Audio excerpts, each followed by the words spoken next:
Bonjour, ici c'est Pierre Zwartman et je suis avec Guillaume Coutu, Physio Vélo. Et ici c'est Tripod Orange. Ouais, bienvenue à tous les passionnés de triathlon et oui. de vélo. Là, c'est la première fois qu'on se rencontre dans ton studio où ce que tu fais tes fameux vidéos Physio Vélo. Yes, C'est-tu sir. ici que t'es fait? Ben, la majorité de ce qui est pas capsule éducative sur le bike là, qu'on fait dans la clinique, mais ouais, ici on s'est... En fait, ici c'est la salle de traitement de physio, fait qu'habituellement... En fait, je voulais une pièce fermée, tu sais, j'ai déménagé là, récemment au mois d'août, puis je voulais une pièce fermée pour faire de la physio, puis que je pourrais convertir aussi en studio. Okay. Parce que, c'est ça, quand tu commences à faire des vidéos... Là, t'étais à Annecy? J'étais à Annecy il y a quand même longtemps, ça c'est il y a 5-4 ans. Okay. J'ai eu la clinique au coin Jarry-Saint-Denis, dans mon quartier, à côté d'où j'habitais pendant 2 ans et demi.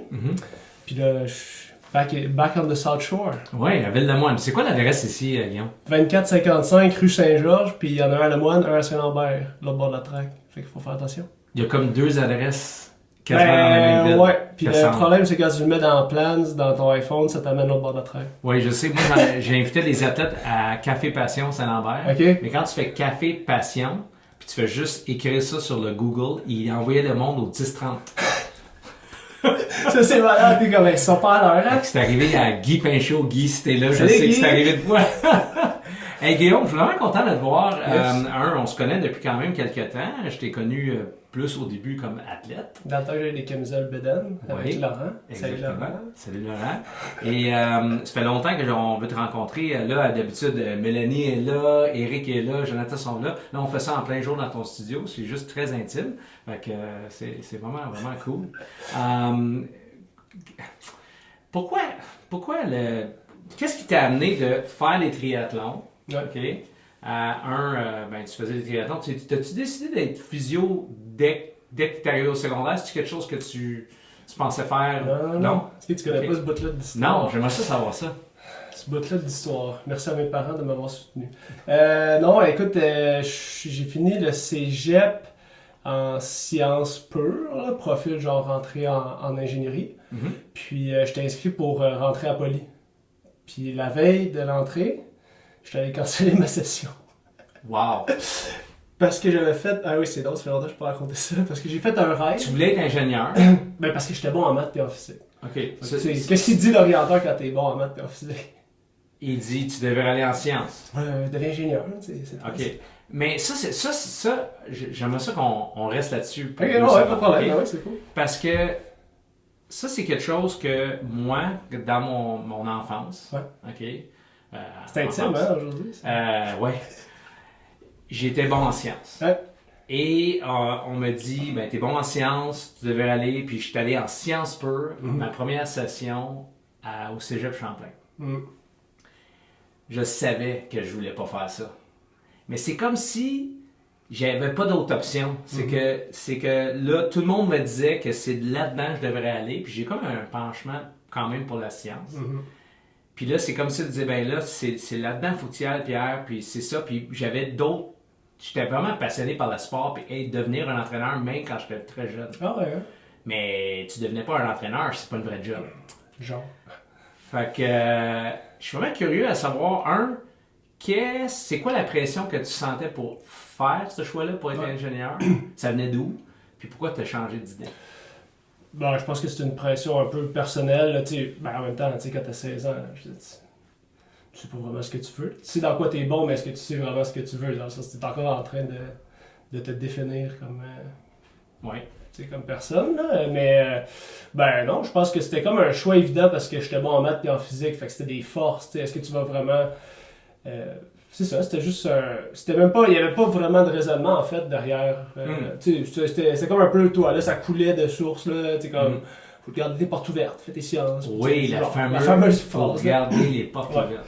Okay. Fait que c'est ça, je suis rentré là-dedans, mais j'avais toujours dans l'esprit que de faire du travail de bureau sans être en contact avec des humains. Parce que j'avais peut-être une image aussi un peu... métaphorique là, de ce que c'était d'être ingénieur, là, d'être dans ton bureau, checker des plans, puis j'avais pas le goût de faire ça, principalement parce que j'étais coach, j'étais moniteur Croix-Rouge, je travaillais déjà à la piscine de Boucherville, j'avais été sauveteur, fait que travailler avec le public, toutes mes fins de semaine, de secondaire 5 à mes années de cégep, je travaillais à la piscine, j'enseignais les juniors, tortues de mer, junior 1, junior 10. Fait que ça, travailler avec le monde, ça m'allumait. Fait que un peu le parcours, ça a été. J'ai vraiment fait, finalement, c'est pas tout ça que je veux faire. Fait que j'étais allé canceller ma session. Puis, je me rappelle plus si c'était 2 ou 3 jours avant, là, j'ai fait un rêve là, que genre, un de mes bons amis me disait hey, pourquoi tu vas pas en physio, tu sais? Okay. Je te jure, là. C'est un rêve. J'ai fait un rêve, là. Non, je te jure. C'était qui cet ami-là dans ton rêve? C'est JP, là. Il va s'en reconnaître. Ouais, puis il me disait pourquoi tu vas pas en physio, Guillaume? Je sais pas trop, je me suis levé, puis j'avais ça même dans la tête. Fait que c'est ça, j'étais allé canceller ma session, je disais à mes parents, il était comme, t'as-tu un plan? Je suis comme, ouais, je vais aller en physio. Ok, on va te soutenir. Ils ont été bons. Ah ouais. Ben tu sais, j'avais un plan. Je pense que l'important c'est d'avoir un plan. De crise. Non, ben tu sais, c'était une autre profession. C'est vraiment passé de j'ai eu un rêve, puis le lendemain t'as cancellé. Je te jure, genre 2 jours après. Fascinant. Ouais, on dit, non, je te jure. Des fois je me demande si je vais pas déformer la réalité, mais ma mère elle va te raconter la même histoire. Ok. Ouais. Wow. Fait que là, maintenant il me manquait mes cours bio, chimie organique, là, les trucs un peu plus profil santé, parce que j'avais fait profil pur. Ouais. Fait que j'ai prolongé de 2 sessions à aider mon petit. Il a fallu que tu fasses comme biologie 1, biologie 2. J'ai fait biologie 1. En tout cas, il me manquait 3 cours. Là, fait que, de toute façon, je travaillais déjà à la piscine, puis je travaillais au bike shop, au vélo 2000 là, sur Valentérien en même temps. Ben oui. Ouais, c'est ça. Fait que le background vélo, ça remonte à longtemps. Fait que, j'ai arrêté de dire fait que. j'ai décidé de prolonger ma session pour pouvoir appliquer en physio. Je savais que j'allais être tête là, parce que ça demandait des bonnes notes et une bonne coteur pour rentrer en physio. Fait que je me suis forcé pour avoir des vraiment bonnes notes dans les 3 matières qui me manquaient. Puis en même temps travailler pour ramasser un peu d'argent parce que je me doutais que ça se pouvait que, étant donné que j'étais CFS pour rentrer, il était probable que je choisisse pas vraiment quelle université qui allait me prendre. Là, ouais. Fait que c'est ça, comme de fait, je me suis retrouvé sur la liste d'attente à McGill puis à l'Université Laval. OK. Puis j'ai eu mon appel, peut-être là, j'étais 17e, je me rappelle, à l'Université Laval. J'ai eu mon appel le mi-juin, là, quelque chose comme ça. Ils m'ont dit qu'il était rendu à moi sur la liste d'attente. Parce que dans le fond, le monde Tu savais que tu étais 17e. Sur la liste d'attente pour rentrer en physio. Ouais, parce que dans le monde, un peu le monde de la santé, c'est que tu appliques dans le programme que tu veux, puis tu fais des backups. Là. Tu mettons, t'appliques en médecine, t'appliques en physio. Fait que là, tu sais que tu pourras transférer. Wow. Fait que là, il y a beaucoup de monde qui avait appliqué, par exemple, en médecine et en physio. Finalement, ils ont été pris en physio. En médecine, excuse. Fait que là, donc, ça libère la place. C'est libéré de la place. Moi, je suis rentré, c'est ça, je suis rentré là-dedans. Puis ma conjointe, maintenant, ben, elle était déjà à Québec. Fait que, puis j'avais le club de triathlon Rouge et Or qui m'intéressait pas mal. Fait que t'as pas été à McGill, t'es allé à l'Université de Laval. Puis j'avais des amis qui avaient été à McGill aussi. C'était peut-être un curriculum un peu plus classique. Je savais qu'il y avait vraiment le Rouge et Or qui m'intéressait, ma conjointe qui était là-bas. Ça n'a pas été un choix compliqué, là, puis j'en regrette pas, là, c'était cool Québec. Là. Il y a des belles infrastructures, le Rouge et Or, c'est fou, c'était super. Oui, puis même ils ont upgradé récemment. Moi j'ai pas eu la chance d'être dans le nouveau PEPS. Mais c'était déjà c'était déjà mieux que tout le monde. Oui. Puis là, à cette heure, c'est juste fantastique. Ouais. Okay. Ouais. Puis ça, c'est-tu quelque chose qui était important pour toi, que tu ailles dans un programme physio, puis en même temps, tu puisses faire le sport encore, pratiquer le sport? C'est-tu quelque chose, c'est-tu un critère important? Non. Okay. Non, mais je l'aurais fait anyway, dans le sens je l'aurais fait un peu sur my own time, là, je me serais entraîné. Mais là, j'avais la possibilité d'avoir quelque chose de plus structuré. Puis en même temps, quand tu es dans le Rouge et Or, l'avantage, c'est que tu es un peu plus soutenu là, par rapport aux études. Fait que tu peux avoir des dérogations pour les cas d'entraînement, tu peux déplacer les examens, tu as ta physio, compris. C'est vraiment, c'est bien rodé là, le programme du Rouge et Or. Fait que les étudiants ils sont vraiment bien soutenus. Puis il y a une reconnaissance aussi, même à travers l'université, quand tu es dans le Rouge et Or. On respecte le fait que tu t'entraînes fort et que tu représentes un peu l'université. Fait que c'est quand même. C'est bien vu. Ouais, puis le niveau était haut. Les gens savent pas, mais dans le fond, j'avais commencé à faire du triathlon à Saint-Lambert, à 16 ans, en 2005. Oui, toi, tu avais commencé juste avant que moi j'arrive. Moi, je suis arrivé en 2006. Puis tu avais commencé du triathlon juste avant. Exact, j'avais arrêté de nager puis je me suis mis au triathlon. Ouais. Fait que ça j'avais pas l'impression d'être allé au bout non plus de ce que je pouvais faire en triathlon, étant donné que j'avais fait de la natation longtemps. Ouais. J'avais comme le goût d'aller voir jusqu'où j'étais capable de m'entraîner. Puis tu sais, le niveau dans le Rouge et Or, moi je me suis retrouvé à être j'étais bon en natation, là, mais parmi les moins bons en vélo puis à la course parce que le niveau est extrêmement élevé. Fait que c'était un milieu d'entraînement hyper stimulant. On s'entraînait comme vraiment beaucoup. Là. Est-ce que tu étais une personne est-ce que tu te considères quelqu'un qui était très déterminé à l'entraînement? Ou étais-tu quelqu'un de très assidu, discipliné? C'est toi qui vas commencer par répondre à ça, Pierre. Vas-y. Ouais. De 16 à 18 ans, tu t'en rappelles pas? Non. Non, je me rappelle pas. C'est pas vrai, ça? Non, je me rappelle pas. Je sais pas si t'étais quelqu'un de... Ben écoute... Je vais répondre par « j'étais aussi sérieux que toi ». Fait que t'étais sérieux. Ah ouais, incroyable. J'étais sérieux. Je suis vraiment sérieux à l'entraînement. Ouais. Mais je considère que tu peux avoir énormément de plaisir en étant sérieux. Fait que j'étais comme toi. Ah, ok. Bon, mais est-ce que... Je cherche pas ma motivation d'entraînement. Je vais m'entraîner. Je sais que c'est un privilège d'avoir le temps de s'entraîner. Ouais. À chaque fois que je vais sur mon bike, à chaque fois que je m'entraîne, c'est maintenant en plus avec des enfants, c'est du temps que t'as pour toi. Fait que t'avais pas un objectif, mettons, de devenir un champion triathlète? Non. Tu faisais l'entraînement parce que t'aimais ça? J'adorais ça. C'est la gang la plus le fun. On a eu 2 années particulièrement vraiment le fun là, avec Francis Sarrazin comme coach dans le Rouge et Or. Puis c'était... On avait 20 ans, puis on swedgeait dans le corridor, puis ça niaisait, puis ça roulait une 500 mètres. C'était le fun, c'était sérieux, on s'entraînait fort. C'est ça. Ah, ok.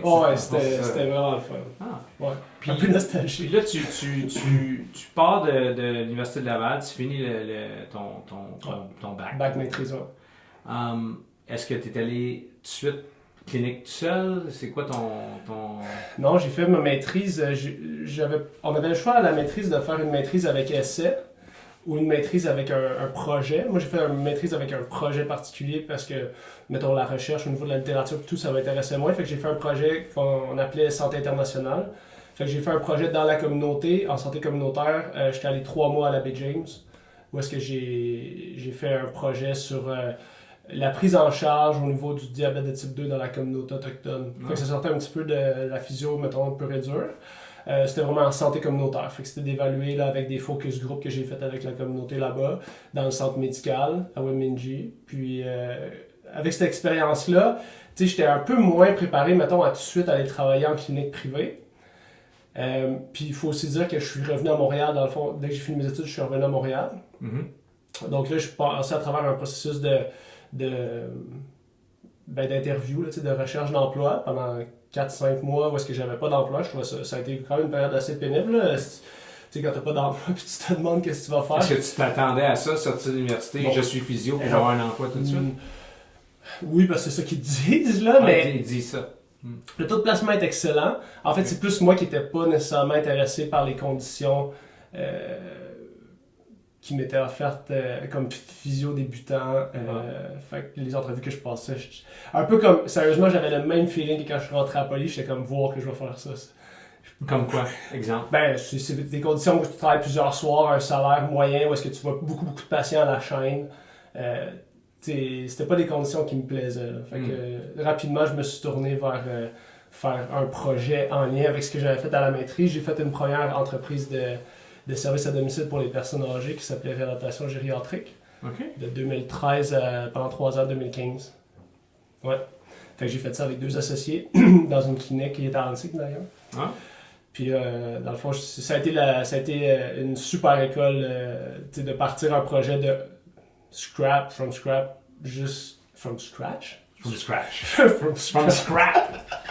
From scrap, c'est d'autres choses, mais from scratch, c'est... Avec eux, justement, j'ai déjà dit, à un moment donné, il faudrait être Canada... T'es scrappé. J'ai dit, il fallait être Canada Wild. Au lieu de Canada Wild. Across Canada Wild. C'est ça. T'aurais dû aller à McGill, t'aurais eu... Ouais, j'aurais été correct. Finalement, je me suis bien rattrapé, mais bon. Fait que ouais, c'est ça, réadaptation gériatrique, ça a été ça pendant 3 ans. Puis, pourquoi physio-vélo? En fait, c'est arrivé un peu par la bande. Là, j'étais physio, il y avait des personnes dans le monde du vélo que je connaissais, puis étaient comme, peux-tu venir être physio pour notre groupe, mettons, cycliste? Fait que j'ai fait le physio pour des activités cyclistes, puis pendant ces activités cyclistes-là, mettons, il y a 5 rides par année de réseautage. Moi, j'étais le physio attitré pour le groupe. Il y avait des gens qui me demandaient, t'étais le physio, tu fais-tu aussi des positionnements? Ah Ouais, c'est des gens qui m'ont comme allumé sur la possibilité de faire ça. Parce que moi, j'aurais jamais fait ça. J'aurais dit... Non, mais mon réflexe aurait été... bon, mais je jette un vélo au bike shop. Ouais. Puis la personne qui m'a vendu le vélo, ben c'est lui qui va faire mon fitting. Ouais. J'aurais pas pensé, OK, lui qui m'aide à être physiquement correct après blessure ou en prévention, c'est lui qui va faire mon...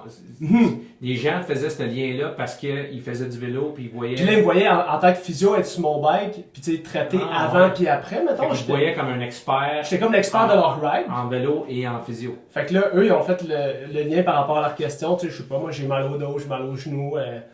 Je suis correct sur mon bike. Fait que là, je l'ai eu beaucoup cette question-là pendant un été, en fait. Puis toi, t'as regardé les gens, tu disais... Non, je savais pas pantoute. Ma réponse était, je sais pas, je fais pas de fit. Fait que genre, je vais pas te dire n'importe quoi. OK. La réponse était ça, mais sauf que là, moi, j'étais comme, pourquoi je ferais pas ça? Tu dévançais pas d'hypothèses? Tu disais... Non, OK. Non, ça fait partie, tu sais, je pense vraiment de la profession. Du raisonnement scientifique. Tu sais, quand t'es en santé, il y a bien quelque chose que t'apprends, c'est qu'il y a pas de réponse noire ou blanche, tout est gris, c'est nuancé, la réponse c'est tout le temps, ça dépend. Oui. En n'ayant pas toutes les informations, c'est souvent, non, c'est rare que je vais donner une réponse hors de contexte. Moi, je fais ça. Moi, je fais ça. Je suis pas un professionnel de la santé, mais quelqu'un vient me voir et dit j'ai mal à la hanche. Je dis là, je regarde un peu courir. Tu dis c'est sur une 30 le 7, il repart! Non,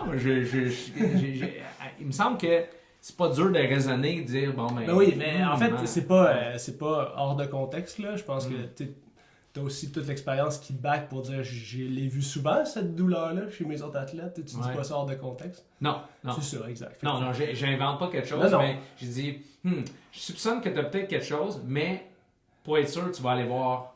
Ben oui, okay. C'est bien correct. Puis tu peux dire, essaye ça, puis tu n'avais pas le même réflexe avec les gens qui viennent en vélo. Genre, soupçonne que tu as peut-être quelque chose au dos. Et si tu lèvais plus ton corps sur tes guidons, ça serait peut-être mieux. Honnêtement, j'avais tellement pas de background. OK.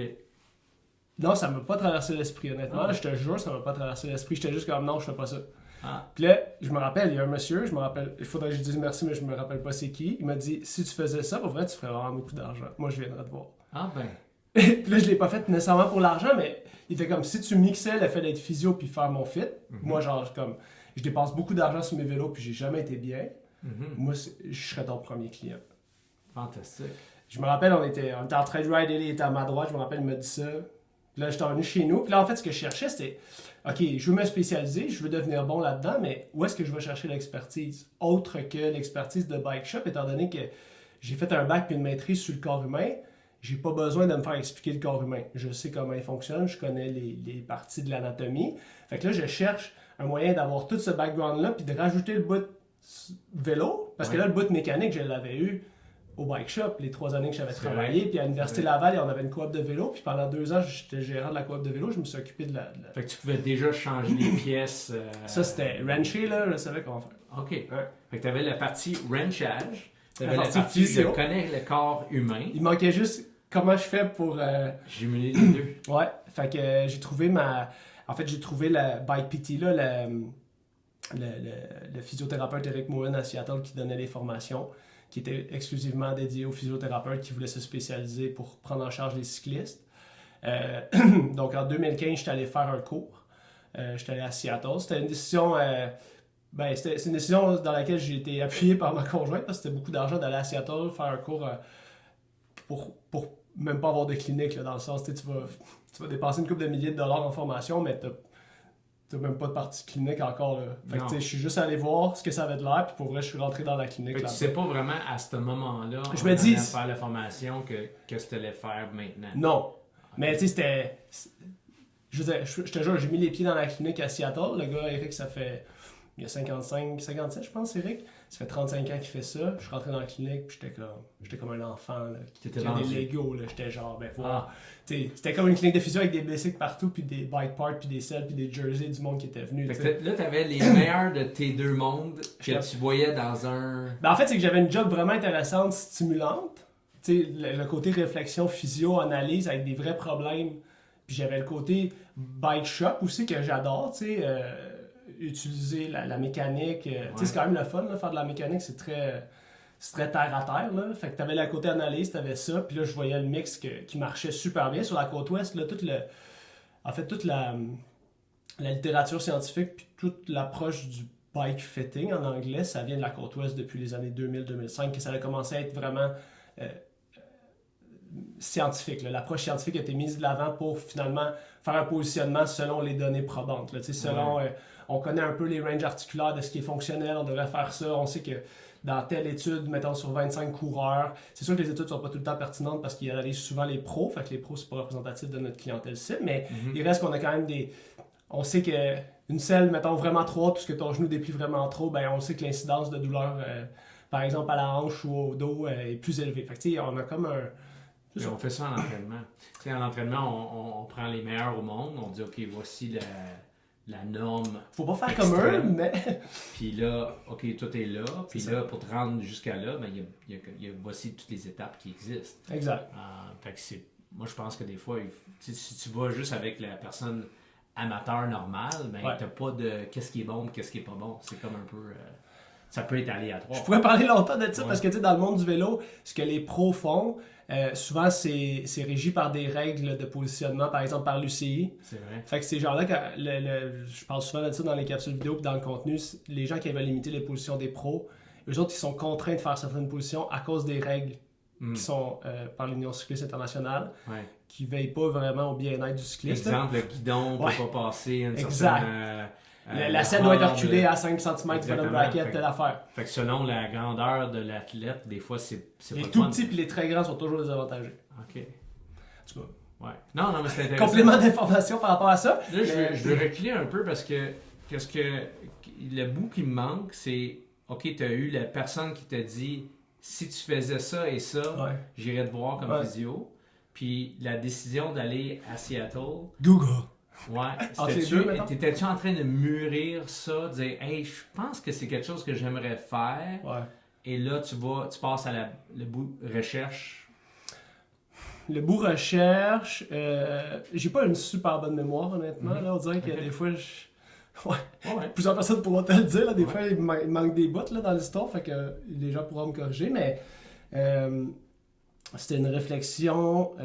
Vraiment, j'étais allé chercher, en fait, me semble, qu'est-ce qui existait comme formation qui s'adressait juste à des physios. Ben, il n'y en avait pas, à part Bike PT, Eric à Seattle. S'il n'y avait pas de formation qui avait existé, t'aurais fait quoi? Hey, méchante bonne question. Je sais pas. C'est pas, hein? Non, ben, tu sais, j'en ai aucune idée. Mais c'est sûr que ça a vraiment été un élément. Tu sais, pour le moment que je suis rentré dans la clinique. Parce qu'il y a quand même quelqu'un, à un moment donné. Une personne c'est fou, en 83, je sais pas quelle année. Ah, ouais, c'est genre 2006. Que lui, c'est une personne qui décide, ben, qu'est-ce qui manque présentement? Ah, tu parles, mettons, Eric, là. Ah, Eric. Ouais, mettons à Seattle. Qui décide, hey, moi, je vais faire ça. Il m'en a jasé un peu. En fait, c'est que. J'espère, il est unilingue anglophone. Non, il comprend rien. Eric. Hi Eric. Donc, il était physio pour les équipes nationales américaines. Puis, il y avait des gens qui étaient en charge du fit. Puis, il y avait lui qui réglait des blessures. Là, il était comme... Je suis tanné que le monde fasse n'importe quoi parce que je suis pas mal sûr que sa blessure, c'est parce que la selle est peine trop haute. Le gars, il avait un super background aussi de cycliste, de compétition, de mécanique. Là, il était comme... Tu sais, je traite des knee injuries, je traite des back injuries qui sont dus au fait que le positionnement est remis entre les mains de gens qui n'ont pas un raisonnement nécessairement scientifique. Puis là, j'ai des athlètes qui sont supposés performer à un très très haut niveau. Puis moi, ce que je fais, c'est que je les reçois dans la salle, puis je traite leur bobo, ils retournent s'entraîner, ils ont encore mal, puis je continue à traiter leur bobo. Fait que c'était... Lui, il était sur le terrain, puis je pense pas que ça doit être facile nécessairement d'arriver à l'équipe américaine, faire comme hey coach, tu sais, je pense qu'on devrait renvoyer le doute puis je devrais m'occuper des positionnements, tu sais. Fait Eric, c'est en fait sa grosse force à Eric, c'est que c'est un passionné de littérature. Il m'envoie souvent des articles, il dit hey, t'as-tu vu ça passer, tu sais, nouvel article sur telle affaire, sur l'incidence, mettons, du saddle tilt sur tel problème, tu sais. Fait que Eric, c'est un passionné de littérature. La formation, quand je l'ai suivie, la première formation Bike PT, on voit 200 slides, puis je te jure, la moitié de ça, c'est des études avec la référence en bas sur... tu sais, moi, personnellement, je suis trop excité, puis hyperactif, puis pour faire un recensement de la littérature, monter un cours, puis dire, voici tous les articles que j'ai lus, puis les grandes lignes qui ressortent de ça, là, les guidelines, c'est ça. Okay. Fait qu'Éric, lui, il a fait partie du groupe qui s'appelle Medicine of Cycling, qui est dans le fond, à la base, là, si je me trompe pas, ça a été Andy Pruitt qui a formé aussi avec Specialized le système Retool, Body Geometry et tout. Fait que ces gens-là, tu sais, sur la côte ouest, c'est vraiment des gens qui se sont regroupés pour essayer d'établir des guidelines professionnelles sur voici, mettons, la marche à suivre pour essayer de faire un positionnement, les étapes, l'analyse que tu dois utiliser, qu'est-ce que tu dois mesurer. Fait que, tu sais, moi, je veux dire, le travail que j'ai fait, qui est un gros travail, c'est monter une clinique, faire du contenu éducatif. La vraie job, elle a été faite dans les années 2000 à 2015. Oui, mais c'est souvent ça, je veux dire, dans tous les domaines, il y a une partie recherche scientifique et tout ça. Parce qu'il y a une partie qui transfère les recherches puis la science vers quelque chose de pratique. Ouais, c'est ça. C'est la personne, souvent, ou les personnes, ou la compagnie qui est capable de prendre la recherche et de la transférer dans quelque chose qui est vraiment vrai. Tangible, ouais. Tu sais, je veux dire, l'amateur qui va lire toutes ces... pour lui, c'est comme, OK, ça c'est du chinois pour moi. Guillaume, est-ce que tu peux m'expliquer qu'est-ce que moi je dois faire? Mais ça, c'est le bout de vraiment le fun parce que quand on fait des capsules, mettons, là, toi, tu as trippé podcast, tu as fait des centaines de podcasts. Nous, on a trippé capsules vidéo, on a fait des centaines de vidéos. Puis les gens, ce qui est vraiment le fun, c'est qu'ils arrivent en clinique de moins en moins tout croche. En fait, c'est que, tu sais, l'industrie, je veux dire, le monde du vélo, tu sais, le monde du triathlon, c'est tout petit. Fait que dans un milieu comme ça, les gens commencent à se connaître. Donc, des fois, la boutique de vélo, elle n'a pas toujours le goût de gérer les problèmes de genoux non plus qui sont complexes. Fait que sur la côte, j'ai l'impression que c'est juste une question d'habitude, un peu comme la course à pied puis la clinique du coureur. Dans le fond, le bike shop dit va voir Guillaume dessus. Je t'ai fait le fait que je peux faire. Oui, là, tu devrais aller voir lui ou telle clinique parce qu'eux autres, ils vont vraiment finir la job. Oui, puis genre ton problème de genou en ce moment, je ne sais pas c'est quoi. C'est peut-être un problème en dehors du vélo, puis c'est souvent ça aussi, je veux dire. Tu prends un bike shop pourrait pas inclure le fitting puis que tu le fasses? Oui, il y a plusieurs... quand les gens viennent prendre des cours, souvent je leur dis, tu sais, les cours pour les physios, je leur dis la manière la plus facile que vous avez de démarrer votre business, là. Si surtout vous êtes frileux de la mécanique vélo, allez collaborer avec un bike shop, tu sais. Moi, j'ai pas eu besoin parce que j'avais le background mécanique, puis je voulais avoir un point de vue 100% objectif, puis 100% en dehors de la vente de vélo. OK. Ah, ben oui. Tu comprends? Je voulais que ce soit... Oui, parce que si tu es un bike shop et tu vends Specialized ou Trek, puis là, tu es le physio qui fit du monde. Exact. Puis là, tout d'un coup, tu as quelqu'un qui ne fit pas sur un des vélos que tu vends. Ouais. Tu es un conflit d'intérêt. Tu as un conflit d'intérêt. Tu sais, en physio, à la maîtrise, on a comme un cours seulement sur les biais cognitifs, mettons. Tu sais, les biais, mettons, moi, j'ai des biais quand je travaille. Si je vois tout le temps les blessures aux genoux qui sont associées à une selle trop basse, puis que je vois un gars qui arrive à la clinique qui a mal au genou puis qui a sa selle trop basse, ben je vais dire c'est à cause de ta selle trop basse. C'est un biais de reconnaissance. Je vois un patron clinique que je vois souvent puis j'ai l'impression que ça va se répéter. Common things are common, mais des fois son problème de genou c'est autre chose.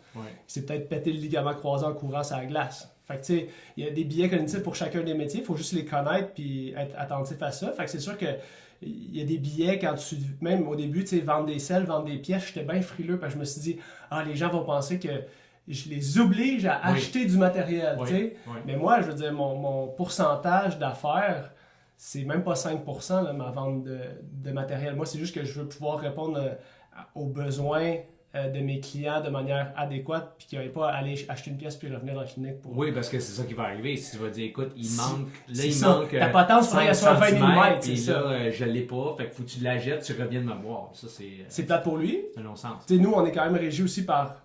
On a un ordre professionnel. Fait que quand les personnes viennent ici, je peux pas faire un fit et dire hey, tu vas être bien à 100%, je te garantis, je te signe un mot, tu y vas. Moi, à chaque fois que je vois des gens, il faut que je leur charge le temps puis le service que je leur rends. Fait que les gens qui viennent, ils viennent en suivi, peut-être le tiers viennent faire un suivi 3-4 mois après, un petit suivi d'1 heure. Puis il y a des choses qui sont différentes parce qu'on a des obligations professionnelles, il faut que absolument je fasse un dossier, mes dossiers sont inspectés. Fait que c'est aussi ça, là, tu fais 5 ans d'université, fait que à un moment donné, ils t'apprennent à faire les affaires d'une manière, dans un carcan de science. Fait que c'est comme un peu Mais qui rend la chose crédible. Crédible, ben oui, parce que l'ordre professionnel, il protège le public. C'est sûr. Fait que si je travaille en cabochon, ben tu sais, les avis de radiation, nous autres, on les voit passer dans nos boîtes courriels de qui radie, pour quelle raison. Puis je te dis, c'est une bonne chose que l'ordre professionnel existe, parce que quand tu vois les raisons de radiation, t'es comme, good, bonne affaire qu'ils soient plus là, eux autres. Wow, OK. Mais tu vois, tu me parles depuis tantôt, puis je pense à Monsieur Muffler. Ok, nice. Es-tu costaud, lui? Non, c'est mon garagiste. Ok. C'est que l'affaire, c'est que j'ai eu des différentes marques de voitures. Là, j'étais avec Hyundai. Là, ah oui, ça marche. Est-ce qu'on en parle de ton char? Non, mais j'ai eu la nouvelle voiture. Là, je l'ai eue hier. Je suis bien content. Ah oui, ok. Hyundai Venue. Fait que, bien content. On va faire justement une vidéo puis un podcast dans la... As-tu rencontré Guillaume le Métivierge? Non, il était pas au concessionnaire quand j'étais là, j'étais vraiment déçu. Mais quand je vais chez Monsieur Muffler, ben lui, il vend pas de voiture, mais il vend des pièces. Fait que il m'aide que ma voiture soit correcte, puis en passant, ils sont fantastiques. À Greenfield Park, il est super fin, Alain. Mais ça fait des années que je vais là, mais l'affaire, c'est qu'il vend pas de voiture, fait qu'il n'y a pas de conflit d'intérêt. C'est que peu importe la voiture qui rentre, ben lui, il est là pour réparer ta voiture, puis que tu sois content. C'est ça. Puis il te donne des bons conseils, puis là, il te charge de l'heure. Ouais, c'est ça. Moi, il y a une des choses à Seattle, tu sais, il y a une partie de la dernière journée de formation, puis c'est comme comment faire ton business. C'est un peu qu'est-ce que tu peux faire pour marketing puis tout. Fait que il y a une des choses, c'est comme vous êtes maintenant des spécialistes, vous avez une expertise, puis faites-vous un taux horaire. Si la personne a besoin d'un suivi d'une heure et quart, vous chargez une heure et quart. Si la personne a besoin d'un suivi de 45 minutes, vous chargez 45 minutes. Les gens viennent parce que vous allez être comme un avocat. Il était comme you're like a lawyer. Just, tu fais ton taux horaire, puis quand les gens ont besoin d'un service. Ben, un physiothérapeute, un chiro, un physio. C'est sûr que nous, tu sais, c'est parce que c'est un peu différent à cause que le vélo, là, les gens, on dirait qu'au début, il y a eu un. Maintenant, c'est sûr que ça fait comme 5 ans qu'on est là, fait que c'est un peu différent, mais le fait qu'il y ait un vélo, c'est comme si ça. C'est comme si le côté physio, comme tu l'as dit tantôt, l'espèce de connexion entre la physio et le vélo, vu que ça n'avait jamais été fait, ben, sur la côte Est, là, c'était vraiment. Ça fait longtemps que c'est fait sur la côte Ouest, mais les gens étaient comme, comment ça marche? Comme, qu'est-ce qu'on va faire? Oui, exactement. Mais je comprends, parce que les premières fois qu'on achetait des vélos, puis encore aujourd'hui, les gens, quand ils achètent un vélo, X nombre de prix, ils sortent puis ils s'attendent que ce soit pendant des années et des années et des années que le vélo marche parfaitement. OK? Mais ils font pas ça avec la voiture. Avec la voiture, ils s'attendent parce qu'il y a un changement d'huile. Il y a un entretien. Quand il y a un bruit, ils vont au garage. Oui, ils s'attendent à ce qu'il y ait quelque chose casse. OK? Mais avec le vélo, ils s'attendent, mais j'ai payé tellement cher, il ne faut pas que ça casse. Ouais, c'est fou. Ça ne peut pas casser. Il ne peut pas avoir de ski graphing, c'est impossible. Je vais retenir cet exemple-là. J'ai quelqu'un qui puis je veux dire, c'est juste. non. Je trouve ça juste normal. La personne achète un vélo. Puis là, elle vient à un camp d'entraînement à Tremblant. Elle fait ses montées du Plessis. Ça va super bien. Un mois plus tard, elle revient à Tremblant, puis dans un cadre d'un autre camp. Et puis, la même personne, elle monte du Plessis, puis elle revient de son entraînement, puis elle dit « Pierre, je sais pas qu'est-ce que je suis aujourd'hui, mais vraiment, là, je capote, ça marche pas. » Fait que là, on commence à passer à travers. Je dis « Ah, t'es-tu fatigué? » Puis là, à un moment donné, checker son bicycle. Je dis... Y a-tu quelque chose que tu as changé récemment sur ton vélo que tu n'avais pas avant? Elle dit non, elle dit j'ai rien changé. J'ai dit est-ce que tu gonfles tes pneus à tous les jours? Elle dit gonfler les pneus. Elle dit quand je l'ai acheté mon vélo, il avait gonflé les pneus. On fait ça avec nos voitures. On achète la voiture, on va au garage, on gonfle jamais nos pneus. Mais, moi, je gonfle le pneu si l'alerte a dit vous devez gonfler les pneus. C'est pas pour rire de la personne qui a fait ça parce qu'on l'a tout fait au début. On l'a tout fait. C'est ça l'affaire du triathlon ou du sport en général, c'est que puis les gens qu'on reçoit à la clinique, t'en as qui viennent de s'acheter un bike qui s'en remettent au sport, puis t'en as que ça fait 25 ans qui font du bike puis qui viennent ici. Oui. Fait que le niveau d'éducation que toi tu donnes à tes athlètes, c'est un peu comme moi quand je reçois quelqu'un ici, il faut que je gauge j'y ai rendu où, qu'est-ce qu'il faut que j'y apprenne. Oui. Est-ce que des gens qui viennent immédiatement avoir acheté leur vélo, j'ai acheté mon vélo, viens voir? Puis ils se demandent, j'ai-tu fait la bonne affaire? J'aurais dit comme. C'est sûr. Mais en même temps, je leur dis, regarde, mets toutes les choses de ton bord d'aimer ça. Là. C'est sûr. Parce que moi, mon réflexe avant, c'est j'achète mon vélo, je regarde, j'ai jamais pensé au fitting dans les années 80, ça n'existait pas. C'est ça. Fait que là, tu partais avec ton vélo, puis le moment donné, puis tu dis. Puis là, aujourd'hui, je réalise, quand j'ai eu mon premier fitting il y a 5 ans, j'ai réalisé que, my God, ça fait Je des passe à années côté que de quelque je chose. que je pédale pas bien, Ouais. que j'optimise pas mon affaire, puis j'ai fait, my God, je suis donc bien confortable. Ouais. C'est comme, j'ai comme toujours vécu avec l'inconfort sur le vélo. Ben ouais. Mais avoir su aujourd'hui, j'aurais été au bike shop, j'aurais pas fait mon fitting au bike shop parce que je trouve que c'est comme 15 minutes, là. C'est comme rapide. Là. Ben, il y a ça. Si t'es pas un expert en même temps, faut que C'est correct dans le fond, ben, parce correct. qu'ils veulent juste que tu sortes du bike shop et t'es capable de rouler tout de suite. En fait, le seul objectif, c'est peut-être que les 15 minutes soient efficaces. Ouais. Moi, c'est un peu ça de mes objectifs personnels au niveau des formations qu'on va donner au bike shop. C'est que même si t'as pas beaucoup de background, il y a certaines choses qu'il faut pas que tu Tu passes à côté. Tu sais, t'es capable de faire une bonne job à 75% avec 15 minutes pour vrai. Ouais. C'est juste que des fois, c'est poche qu'il... Parce que tu sais, la personne qui achète un bike, tu sais, les mondes mettent plusieurs milliers de dollars. C'est rendu ça l'entrée de gamme, là. Oui. Avant, t'allais t'acheter un CCM à 600$. En bas de 3000$ à Star, là, ben oui, c'est vraiment pas grand-chose. C'est complètement fou, tu sais.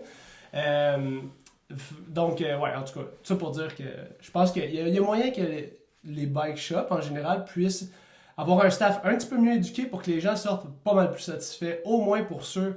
Tu sais, moi, je dis, les fêtes de bike shop, ça peut être bon pour le monde qui vont faire maximum 15-20 kilos puis qui en font à la fin de semaine avec leurs enfants. Oui. Fine. Oui. Moi, les personnes qui viennent ici, c'est rarement des gens qui vont faire en bas de 1000 km par année. Fait que, tu sais, quand tu mets un volume d'entraînement sur quelque chose un peu comme la course à pied, si tu vas courir une fois 5 km par fin de semaine, on s'en fout de comment tu cours, puis que tu vas avoir une semaine pour récupérer. Oui, parce que même si tu fais de la technique, puis tu as une technique parfaite, tu verras pas la différence. Tu verras pas la différence, fait que ça vient tout le temps avec l'utilisation que tu en fais. Mais tu sais, les gens qui veulent s'y remettre sérieusement, je pense souvent aux baby boomers qui sont proches de la retraite, qui sont comme, hey, là, j'ai le temps, je me suis acheté un bon bicycle, j'ai plein de temps devant moi, je suis venu ici, mais tu sais, j'aurais-tu dû? Ben, je leur dis oui, parce que là, toi, ton but, c'est d'en faire pas mal. OK. Fait que je pense que c'est une bonne affaire de commencer puis de te donner une chance d'aimer ça. Puis surtout quand t'es rendu passé 50 ans, tu sais, ton corps te laisse moins de chance que quand t'en avais 20 puis que tu pouvais être tout croche puis tu récupérais. Oui. Non, mais ça, c'est... Parle-moi ça! Non, mais je peux te le dire aujourd'hui. Ouais, c'est ça. Tu veux dire la sensibilité sur... L'inconfort va se transformer en blessure. Avant, t'étais juste inconfortable, t'étais pas blessé. Non, c'est ça. Puis là, à cette heure, si tu te blesses à cause d'une usure, en tout cas, une positionnement mal fait, ben là, ça reste. Là. Je veux dire, c'est long avant de partir. C'est ça. J'aimerais ça qu'on passe à ta philosophie, parce que tantôt, tu as dit, Eric de Seattle, il regardait les cyclistes, puis il était tanné de faire leur bobo parce qu'il était mal positionné. Est-ce que c'était parce que le vélo était positionné pour l'athlète ou c'était l'athlète qu'il fallait qu'il soit positionné sur le vélo? C'était quoi y a-tu comme... Ça va-tu d'un bord? C'est-tu comme, là, tu as un vélo, je vais positionner le gars sur le vélo, ou si le vélo, faut que ça... Non, ça va juste du bord. Ça va juste... Ça va juste du bord que t'as juste... Tu sais, ton vélo, ton corps... En anglais, ils ont une phrase, c'est... Ton corps, il est adaptable, une capacité d'adaptation. Oui. Si ton corps a une capacité d'adaptation pour aller vers une certaine position, mettons plus ou moins agressif, est-ce que tu es capable de toucher tes orteils? Est-ce que tu es capable d'être penché sur le bike? Tu touches tes orteils? Pas là. Ben tu sais, fait qu'il y a une quantité limite que je peux t'incliner pour te mettre en flexion du tronc sur ton bike, parce qu'à un moment donné, tu vas développer des problèmes, soit de limitation au niveau des hanches ou au niveau du dos, parce que t'as pas la mobilité nécessaire pour tenir une position super agressive avec le dos droit. Fait que, dans un sens, c'est toujours... Le bike devrait convenir à l'athlète. Tu peux prendre n'importe quel bike puis essayer de le faire fitter. Donc, est-ce que la décision la plus importante que je vais faire... C'est acheter le bon bike? C'est d'acheter oui. la bonne grandeur. Oui! Et comment je détermine ça? Ça, c'est pas facile. C'est pas facile. La majorité des gens qui vont venir en clinique ont toujours un vélo. Fait que je leur dis tout le temps, vous allez venir avec votre vélo actuel, on va faire un positionnement à partir de ça. Puis avec ce vélo-là, on pourra déterminer à quel point, je sais pas moi, le top tube il est trop long, le vélo. Vous avez trop de sorties de selle, pas assez de sorties de selle, ça c'est vraiment rare. C'est tout le temps une question de longueur, tu sais, la distance entre les mains et les fesses. Fait qu'après ça, on peut déterminer, je peux être conseillé. Si je trouve que le top tube de ton bike, il y avait 2 cm de trop. Puis là, la géométrie des bikes, ça c'est un sujet infini. La dernière formation que j'ai faite, c'était juste sur les géométries de bike. Puis on était à Seattle, on allait voir des gens qui construisaient des vélos sur mesure, puis comment ils déterminaient ça. Fait que ça, c'est vraiment un monde infini. Puis il faut savoir que, c'est plus un éditorial, mais le monde du vélo, là, ça fait longtemps qu'on sait comment faire des bicycles. Tu sais, les 2 triangles un dans l'autre avec une fourche, là, ça fait longtemps que les degrés puis tout. Ça n'a pas bougé, mais... Le reste, c'est beaucoup du marketing, de l'aéro dedans.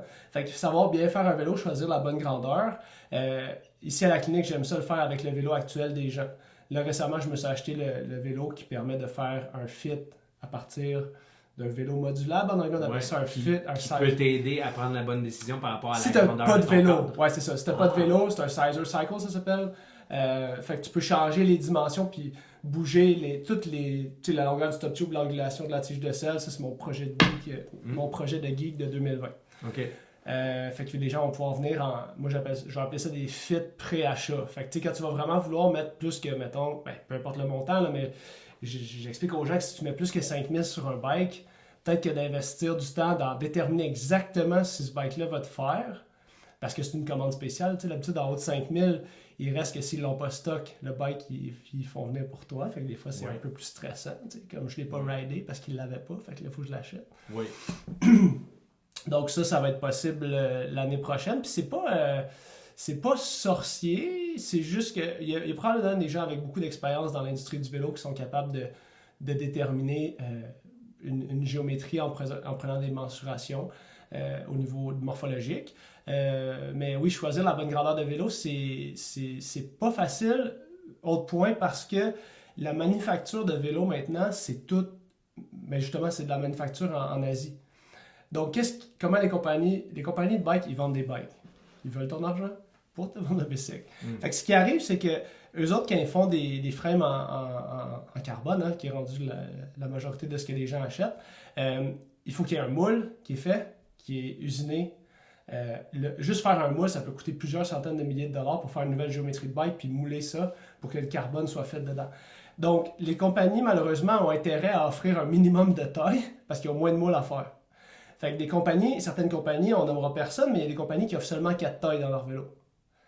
Small, medium, large, X-large ou X-small, small, medium, large. Ouais. Fait que là, tu as une chance sur 4 de trouver un vélo pour toi. Mais ça se peut que non. Ça se peut qu'il n'y en ait aucun puis que tu sois vraiment entre deux. Ça se peut, quand tu as juste 4 tailles dans un modèle, là, ça se peut que tu sois vraiment entre les deux. Puis si, par exemple, surtout dans le vélo de triathlon, pour ce qui vous concerne en triathlon, je veux dire, si tu as un cockpit intégré, là, on parle d'un gros vélo à 10 000, puis qu'il n'y a pas beaucoup de possibilités d'ajustement, ça se peut que le bike, on soit juste pas capable de l'adapter à toi. Wow. Ça se peut, ça. Fait que le procédé de manufacture des vélos influence vraiment le positionnement du consommateur. Puis souvent, ils vont regarder un bike, ils vont le trouver beau, mais ils savent pas que ce bike-là, il se fait juste en 4 tailles, puis finalement, il faut peut-être qu'ils regardent une autre marque, parce qu'il y a encore des marques qui font 8 tailles, qui font 8 grandeurs. OK. On le dira off the mic, mais... Il y a Ouais. encore des... Oh oui, il y en a qui tiennent... Ben, c'est pour ça que je reviens à ça, parce que les gens, quand ils viennent me voir, ils disent « Hey Pierre, qu'est-ce que tu recommandes comme vélo? » Ouais. Puis là, je fais « OK, là, premièrement, Ouais. c'est pas de même que je fonctionne. Premièrement, c'est quoi ton budget? Ouais, First. première Okay? question. Parce que pour moi, vélo à vélo, marque à marque, 4000 dans n'importe quelle marque, ça se résume pas mal au même genre de pièces. Toutes les cadres sont faites en Asie, ils ont tous du Shimano. Je veux dire, après ça, tu le trouves-tu beau ton bicycle? Exactement. Fait que ça, c'est la première chose. Mais je vais te donner un bon conseil. Le conseil que je donne aux gens, c'est assez simple. Je leur dis, achetez-vous un vélo qui est modulable. Achetez-vous un vélo avec des pièces standardisées. Un seat post qui est rond, là, une tige de selle qui est ronde, ben, tu peux la changer si elle n'est pas bonne. Tige de selle aéro, tu es obligé d'acheter celle de la compagnie.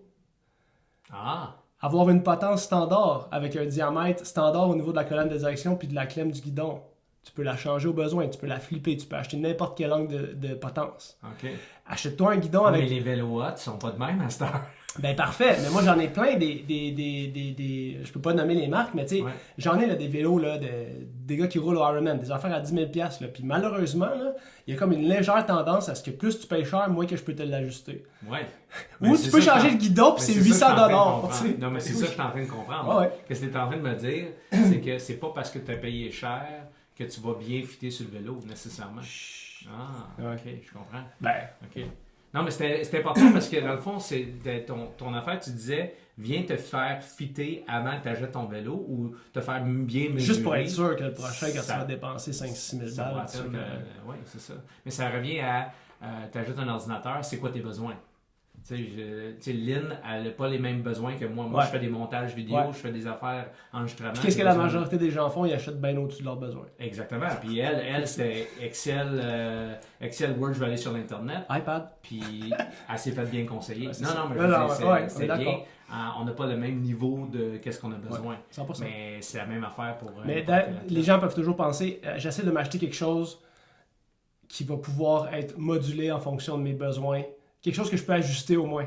Ouais. Tu sais, juste... Oui, parce que tu changes. Je veux dire, moi... Oui, tu vas t'améliorer ou tu vas te blesser. Au début du printemps, je suis vraiment pas flexible. Je commence la saison, je suis comme tout croche. Puis à la fin de l'année, je veux dire, je peux ajuster, je peux monter mon siège. Il y a des affaires qui Ah ouais, tu as grandi au fil de la saison? Ben, on dirait que le plus que je pédale, le plus que... je sais pas, ça allonge. Ça me fait ça à chaque année. Je suis obligé de monter mon siège d'à peu près 1 centimètre à la mi-saison qu'au début de la saison. Au début, je suis comme, oh my god, mon siège est trop haut, je le baisse. Puis du coup, je réalise, mon regarde, mon siège est trop bas, je le monte. Mais ça, c'est le feeling. Il peut y avoir une différence, je te dirais que... c'est weird. Ouais, tu me parles. Ouais. Mais il peut y avoir une différence surtout entre l'entraînement intérieur et l'entraînement extérieur. La grosse différence, c'est que tu vas tolérer une selle beaucoup moins haute à l'entraînement intérieur parce que souvent tu vas être plus statique. C'est de ça que tu me parles. Ben tu vois, c'est toi l'expert. Oui, à l'intérieur, étant donné que ton vélo il est statique souvent puis que les gens vont avoir des bases direct drive, ben le vélo bouge pas en dessous des fesses. Fait qu'on va aimer descendre notre selle d'un 5-6 mm peut-être pour juste minimiser l'irritation puis se sentir plus terre à terre sur son vélo, plus je sais pas, plus groundé mettons. Fait que oui, entre l'hiver et l'été sur le trainer, ça peut être différent. Les gens qui viennent te voir, c'est quoi leur but? C'est super variable. Là. Moi, quand ils viennent, je leur fais cocher les buts, performance, confort, Puis souvent, c'est tout en même temps. J'aimerais ça être performant, confortable, tout ça.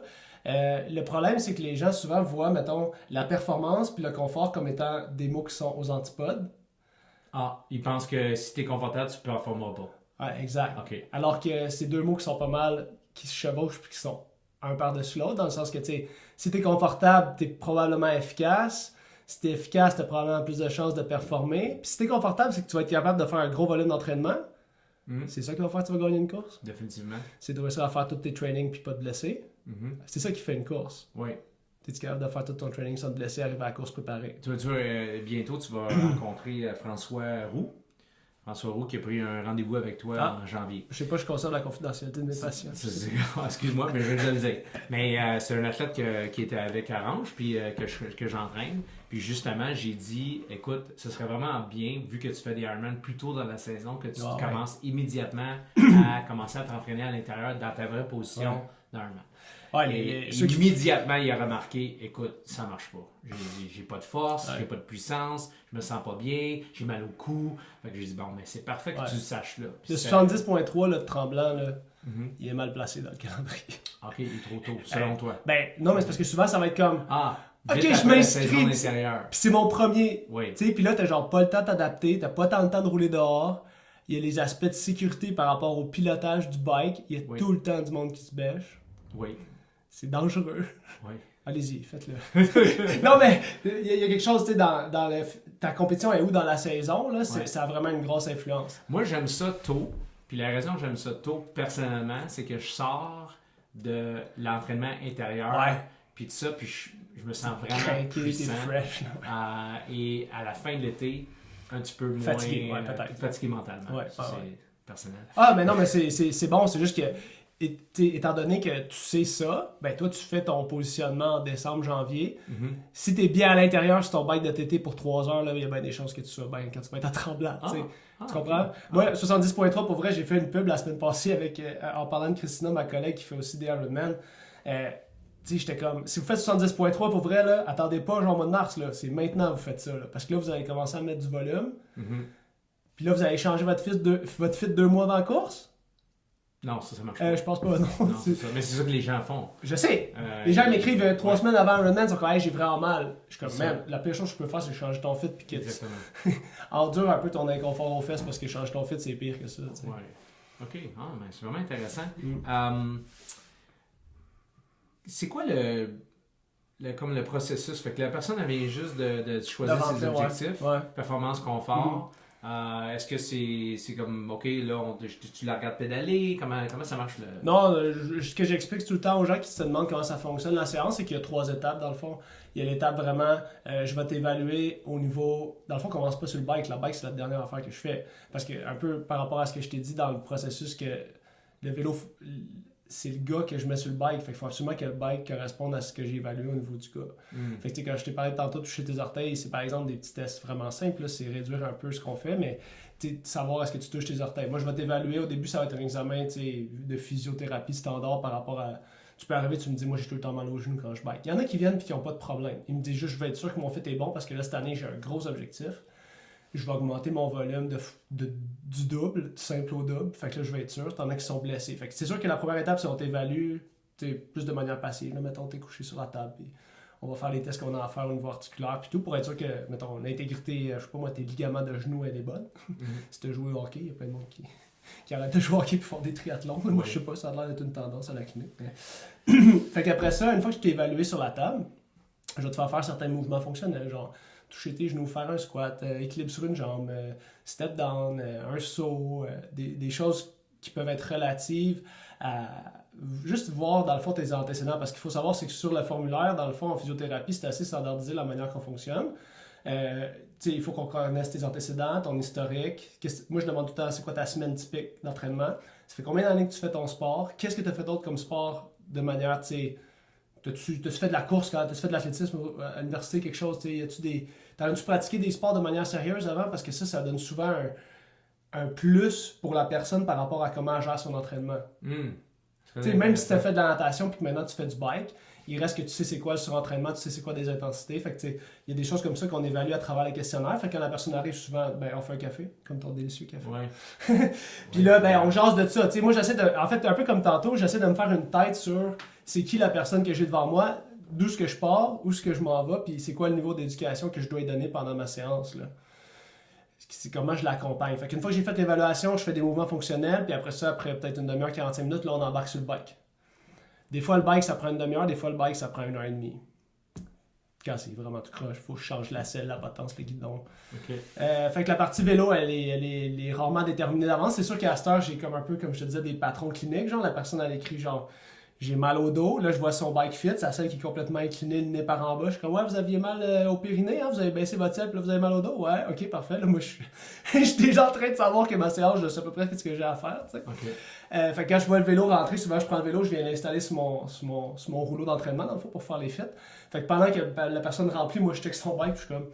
Des fois, j'ai mis des hypothèses comme cette personne-là, elle doit avoir mal au périnée ou elle doit avoir ses choux sont tout croches, ses clips sont pas symétriques, il y a des choses. Fait que c'est ça. Fait que la partie du vélo, on sait jamais à quoi s'attendre. Des fois, ça va plus vite, tant mieux, ça veut dire qu'il n'y a pas grand-chose à améliorer. Puis il y a beaucoup de gens qui sont pas blessés qui vont. Des fois, avoir un fit à 90% bon, si tu as beaucoup d'expérience, tu vas être capable de te promener puis de t'en aller vers quelque chose que tu es bien. T'sais, si tu fais plus que 5000 kg par année, à un moment donné, ton fit, il faut qu'il y ait du bon sens parce que tu ne tolérerais pas faire autant de vélo. Ouais. Fait que souvent, les gens qui arrivent ici, qui ne sont pas blessés, qui ont un bon fit, je leur dis, le dernier 10%, c'est ça qu'on travaille aujourd'hui. Là, fait que je ne bougerai pas grand-chose. Surtout si tu arrives en clinique et tu n'es pas blessé, puis tu veux juste réviser ton fit. Moi, je sais que tu n'es pas blessé, fait que j'ai pas intérêt à te faire d'énormes changements dans ton fit. Parce que là, je vais-tu courir vraiment après le trouble? Parce que le corps, il peut s'adapter, mais à une certaine capacité d'adaptation qu'il ne faut pas dépasser parce que sinon tu vas te blesser, un peu comme si tu augmentes un peu. Il y a quand même des gens qui arrivent, j'ai pas de blessure, j'aime mon vélo, je roule vraiment bien, je vais améliorer mes performances. Fait qu'ils espèrent que tu vas changer quelque chose pour aller chercher les watts de plus.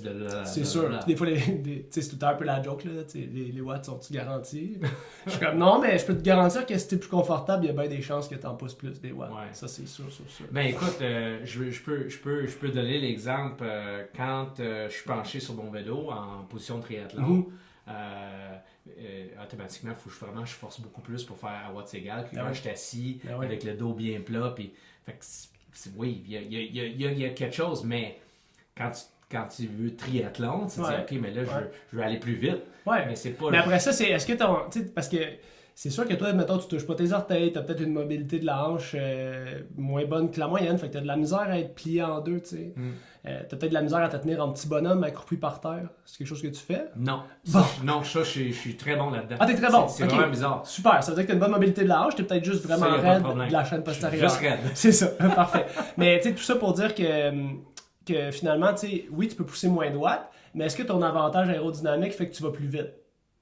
Si la réponse est oui, ben c'est peut-être bien cool que tu sois en position aérodynamique parce que finalement tu vas 2 km/h plus vite avec moins de watts. C'est ça. C'est ça que les gens comprennent. C'est un bon gain.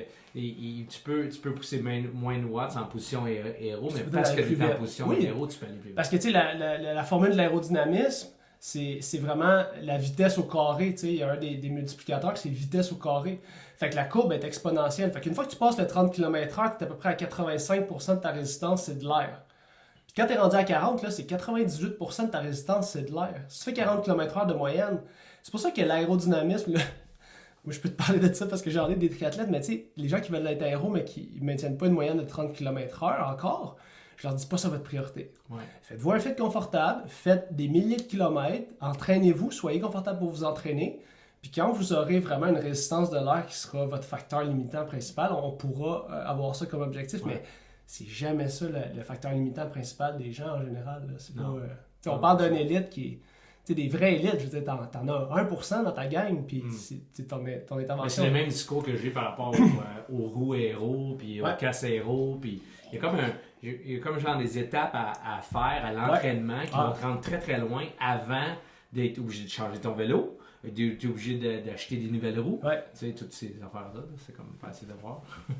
Ton affaire de roue aéro, là, je sais pas si tu l'as déjà... Faudrait que je t'envoie la slide. Qu'est-ce qui est le plus payant entre faire plus d'entraînement, faire un bike fit, t'acheter un corps aéro, des roues aéro ou un casque aéro?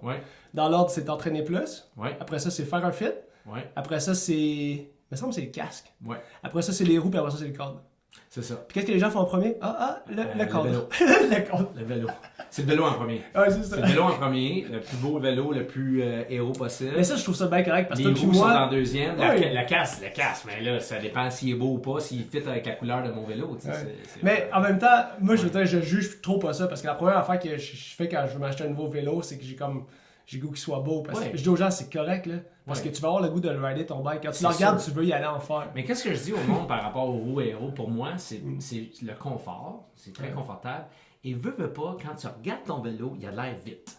Fait que là, tu te sens mal de pousser juste 100 watts. Fait que là, si ça te motive à t'entraîner, c'est cool. Ben oui. C'est déjà très bon. Puis il y a une grosse partie du triathlon qui est ça aussi, de voir autant de gens se remettre à l'activité physique pour un défi qui a autant pas de bon sens. Oui. Tu sais, on s'entend, là, je veux dire. C'est tant qu'à passer toutes ces heures-là à s'entraîner, pourquoi pas avoir du plaisir à le faire. Puis, tu sais, je veux dire, le triathlon, ça fait juste augmenter d'année en année. Il y a 15 ans, je veux dire, c'était facile de faire un podium, il n'y avait personne. La station s'est remplie, tu sais. Quand j'étais plus jeune, je jugeais beaucoup les gens qui s'achetaient des vélos très chers. Ah oui, moi aussi, je faisais ça. Quand ils commençaient le triathlon. Puis là, à ce temps que je suis plus vieux et j'ai plus d'argent, ça fait partie d'un des plaisirs de la vie et de la passion de vélo. Je suis plus bien bon, mais au moins je peux m'acheter un beau bike. Je me rappelle, je disais ça avec Laurent, je disais ça avec mes amis. J'étais comme, parce que quand on va être vieux, là, on va s'acheter des bons bikes. Jamais. Mais là, tu sais, force est de constater que c'est comme, c'est sûr de m'acheter un bon bike parce que je suis pas aussi bon que quand j'avais 18 ans. Oui, mais c'est comme la voiture. La voiture, à un moment donné, tu t'habitues à un certain standard puis tu veux être bien. Pas de bon chauffage, j'en veux pas. Ah, mais là, j'ai un volant chauffant dans ma... Arrête ta pub de Hyundai. C'est vraiment fantastique. J'ai 2 questions que je vais te poser. OK? Puis, c'est comme tu es le premier intervenant expert que je vais poser cette question-là. J'ai l'intention de poser ces questions-là dans le futur avec d'autres intervenants. Toujours une première fois. Dans soit la science sportive ou dans les sports, présentement, y a-t-il quelque chose qui est en train de se passer qui t'allume ou t'excite, là, puis que tu fais « Oh my God, c'est hot que c'est en train d'arriver » ou... Ouais. Le vélodrome à Bromont. Oh! Ça, c'est dû pour quand? Printemps 2020. OK. Ils l'ont démonté, ils vont monter la structure. Déjà printemps 2020? Oui, c'est tout de suite, là. Oui, je sais que le budget a été accordé pour ça, puis c'est Bromont qui ont eu le centre national intérieur. Ouais. Ben, en fait, c'est la piste qu'il y avait à l'extérieur, ils la démontent, ils font l'abri tempo, puis... Non, mais ils font c'est ça. Fait que la piste, elle va être pareille. C'est la même, c'est Atlanta, 96. OK. Pourquoi ça t'excite? C'est une hypothèse? Parce que tu vas aller à Bromont faire des fits, tu vas aller t'entraîner, je sais pas. Pour vrai, je suis plus excité d'aller rouler dans le vélodrome. Je l'ai fait 2-3 fois dehors, puis c'est quand même trippant. C'est vraiment stressant, on dirait que tu n'as jamais fait de bike. C'est quand même une expérience le fun à faire. T'as-tu déjà fait? J'ai déjà fait ça Ah ouais? au stade. Ah ouais! T'es tellement chanceux! J'ai déjà fait des courses. Ah, t'es Ouais, chanceux! on faisait des courses en peloton.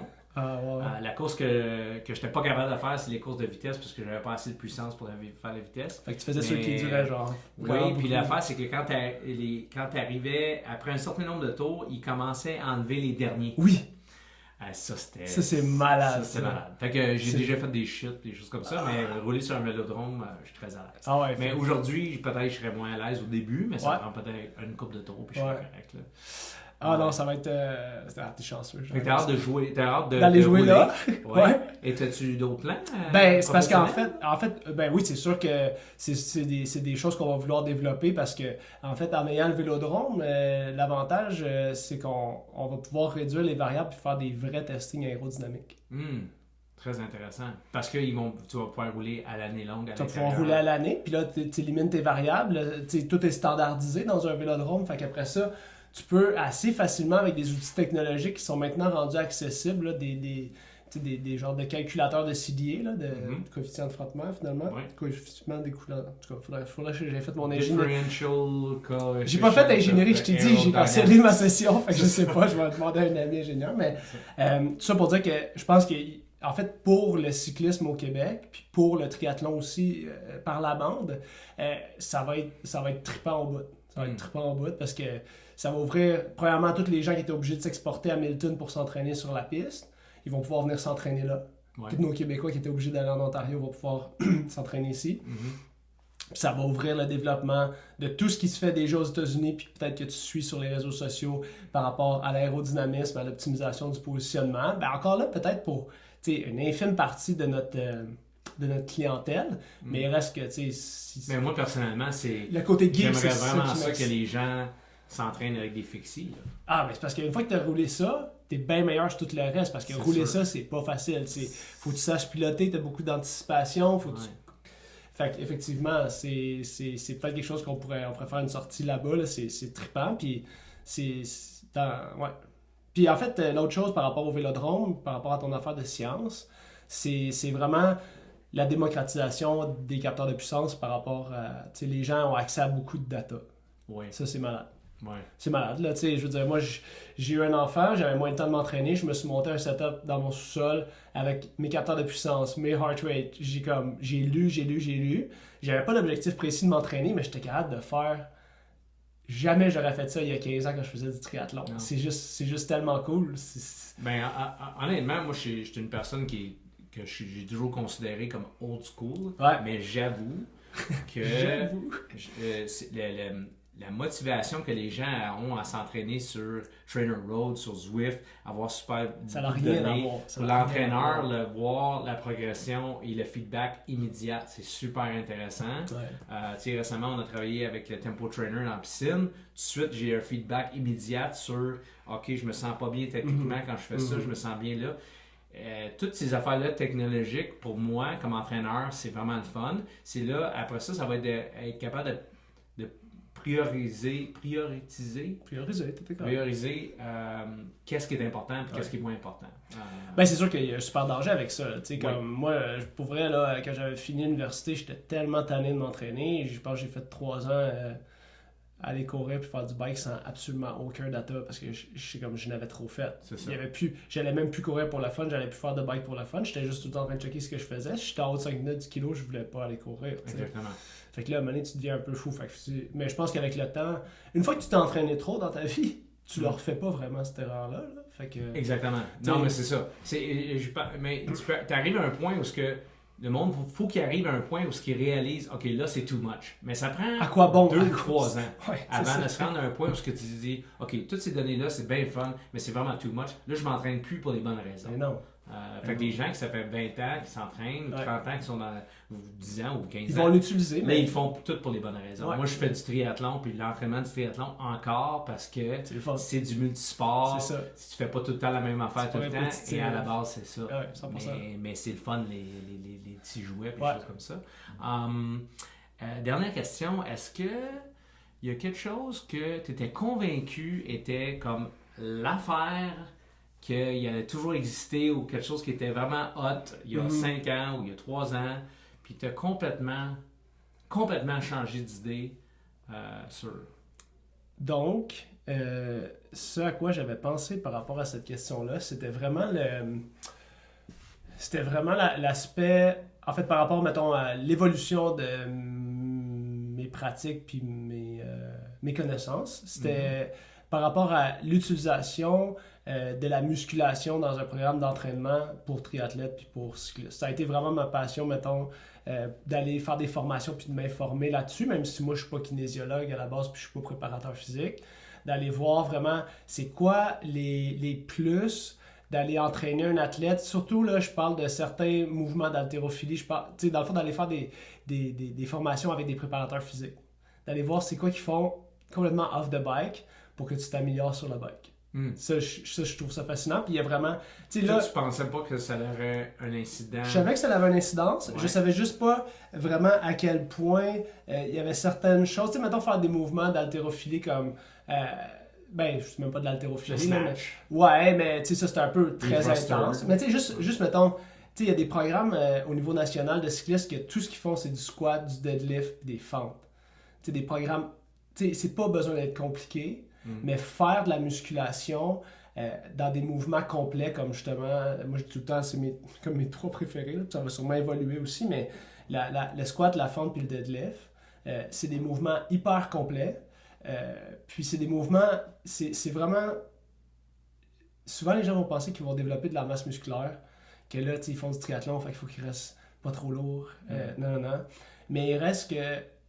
Anyway, t'as pas le temps d'en faire assez pour développer de la masse musculaire en général quand tu fais du triathlon parce que t'as 8 autres trainings dans ta semaine à faire comme du monde. Ouais. Mais il y a un aspect super important, c'est vraiment la musculation à titre de prévention des blessures. Les gens qui vont faire de la musculation vont réduire leur incidence de blessures, de surutilisation de course à pied par exemple énormément. Parce qu'ils vont créer un stress mécanique dans leur musculation, par exemple de force, là, pas beaucoup de reps, là, genre 6-8 reps sur 5-7. Ils vont créer des adaptations au niveau tendineux, là, au niveau des attaches myotendineuses puis ostéotendineuses, qui vont être tellement différentes de... Parce que, mettons, je donne l'exemple, le vélo, c'est des milliers de répétitions avec un petit stress. Quand tu vas au gym, fais exactement le contraire. Ouais. Fais genre un méga stress avec une toute petite répétition. Ouais. Parce que comme ça, ce que tu donnes comme stress mécanique sur tes structures est complètement différent. Tu vas demander des adaptations qui vont te permettre peut-être de te préparer mieux à ton stress de courir un 30 kg en préparation d'un marathon complet. Fait que cet aspect-là, je le trouve vraiment fascinant parce que maintenant, il se démocratise. Les gens comprennent que pas faire de muscu, ils savent. Ils viennent ici, là. Je suis comme, faites-vous programme d'entraînement au gym ou de la muscu? Ils sont comme, non, mais je devrais. Je suis comme, oui, vous savez, c'est bon. À ce temps, je vais vous dire quoi faire. Avant, les gens, ils voyaient vraiment, comme tu dis, ça comme quelque chose qui était complètement à part, qui était néfaste. Ouais, puis qui n'était pas transférable. C'est comme si les acquis avaient comme vraiment pas de bon sens avec la tâche. Ouais. Là, je pense que les gens ils réalisent qu'il y a ça, mais c'est très difficile à mettre le doigt dessus, à dire oui, parce que chaque individu, telle chose arrive. C'est vraiment difficile. Cette partie-là est très difficile à comprendre. Isoler les variables, c'est tout le temps vraiment difficile. Mais il reste qu'en général, tu sais, sur une étude à long terme, tu vas... Même des études, écoute, il y en a, là, je te donnerai une couple de papiers intéressants si tu veux jaser de ça avec tes collègues dans un podcast, mais tu sais, des études sur, mettons, 2 groupes comparatifs là, du randomisé, puis il y en a qui ont fait, mettons, de la muscu là, en force. Tu as le groupe qui n'a pas fait de muscu, ils se sont entraînés tous les deux sur le même training de bike, puis ils ont calculé à 6 ou 8 semaines après. Ceux qui avaient fait de la muscu, leur VO2 max était meilleur. Ils n'avaient pas entraîné leur VO2 max, la seule différence, ils avaient fait de la muscu. Puis le VO2 max était meilleur du groupe qui avait fait de la muscu. Fait que tu sais, là, t'es comme, ben voyons donc, t'as pas entraîné le VO2 max puis t'as augmenté ton VO2 max. Il reste que le recrutement neuromusculaire de tes fibres, ben tu l'améliores parce que quand tu lèves ton poids, par exemple, ils sont devenus plus efficaces. Oui, parce qu'ils savent comment se contracter vite, efficacement. Fait qu'il y a vraiment tout cet aspect-là qui doit être un peu... c'est un mythe un peu, là, fais pas de muscu, tu sais. Ouais. C'est un mythe, là. Ouais. Ah non, c'est un mythe qui est déconstruit tranquillement, puis c'est cool, là, parce que les gens ils peuvent mieux faire leur travail. En fait, j'ai vraiment l'impression que même si ça fait quand même plusieurs années que ça existe, mais j'ai vraiment l'impression qu'on est vraiment au début de ce potentiel-là. C'est ça qu'on disait du triathlon il y a 15 ans. Ouais. C'est ça qui est drôle. C'est vrai. Sérieux. Fait que, plan du futur, comment tu vois Physio Vélo dans 5 ans? Ou t'es-tu capable d'extrapoler jusqu'à là? Pas tant, parce que, continuer à avoir du fun. Mm-hmm. C'est facile, la clinique, en fait, je fais tout le temps un service que j'aurais aimé recevoir, que j'aimerais recevoir. Mm. Fait que, tu sais, les gens sont comme, je pensais pas que tu allais prendre l'autre jour, le gars dans ma tête, son bike, ça faisait comme, je sais pas, même 3 ans que la petite selle n'était pas sortie, tout était collé à de la sueur. Ouais. Là, j'ai dit, je vais te le sortir, on va te le nettoyer, on va te le regresser, on va te remettre du carbon prep, puis on va tout te replacer ça comme du monde, tu sais. Je pensais pas que j'allais faire ça. J'étais comme, tu sais, moi j'aimerais ça que le gars le fasse avec mon bike. Fait que c'est pas compliqué, je te fais exactement ce que j'aimerais recevoir comme service. Ouais. Fait que c'est ça, le vélodrome, tu sais, comme, c'est exactement l'exemple du vélodrome. Genre, j'ai le goût d'aller triper à Bourmont parce que, oui, je vais triper, je suis pas un athlète élite, je fais pas des compétitions élites, mais il reste que j'ai le goût d'aider ceux qui ont le goût de triper aussi. Tu sais, comme, quand t'as des athlètes de haut niveau, c'est pas par procuration, mais tu sens que tu fais partie un peu de leur réussite, c'est le fun. Fait qu'il y a ça. Là, c'est sûr qu'ici, on est vraiment bien installé. J'ai des collègues vraiment bonnes. Ça, c'est ma grosse réussite. C'est ma revue de l'année 2019. Là, avoir trouvé Christina. Charlotte puis Christina. Christina, ça va faire 1 an qu'elle est là. Ouais. Charlotte, ça va faire quelques mois. Puis, j'ai engagé des personnes qui sont très différentes de moi, qui sont compétentes dans d'autres champs d'expertise. Fait qu'on se complète. Puis, c'est super le fun d'avoir des gens avec qui tu travailles qui, eux, vont apprendre, moi, par exemple, de l'expérience du vélo, ils vont apprendre des choses au niveau mécanique, puis tout, avec moi. Puis eux m'apprennent des choses. T'sais, par exemple, l'évaluation de la course à pied, j'en fais pas, mais les deux, ils sont formés. Fait que là, tu sais, j'ai comme ce côté-là d'avoir des filles qui trippent. Puis là, je suis comme, qu'est-ce que vous faites dans l'évaluation? On prépare les formulaires, on fait les trucs. Puis c'est malade, là, tu sais, d'avoir des... c'est des passionnés aussi. Fait que d'avoir des employés aussi... D'avoir des gens qui trippent avec toi, là, c'est comme quand t'entraînes du monde. C'est sûr. Tu veux que tu trippes parce que toi, t'es là, parce que t'as du fun. Puis quand tu vois le monde qui a du fun, c'est ce que j'aime avec les athlètes, puis les triathlètes en particulier, c'est que c'est des gens qui te donnent un feedback immédiat. Ah. C'est que ils attendent pas 3 mois pour te dire merci ou 3 mois pour te dire, regarde, ça marche pas. Mm-hmm. C'est après 15 minutes. Ouais. Après 15 minutes, tu dis, hey, merci, ça a vraiment marché. Ou, hey, tu sais, Pierre, non, tu m'as donné un affaire il y a 15 minutes, ça marche pas pantoute. Mais ça, c'est fantastique parce que ça nous garde honnêtes comme entraîneur. Puis c'est très motivant. J'ai déjà eu des athlètes que tu leur donnais quelque chose puis ils espéraient quasiment que tu les corriges pas. Non, c'est vrai. Ah ouais, ouais. Oh, oui, des gens en natation, ça fait des années qui s'entraînaient en natation. Tu faisais, hey, ça fait 25 ans que je fais ça de même, c'est pas toi qui vas me dire quoi faire.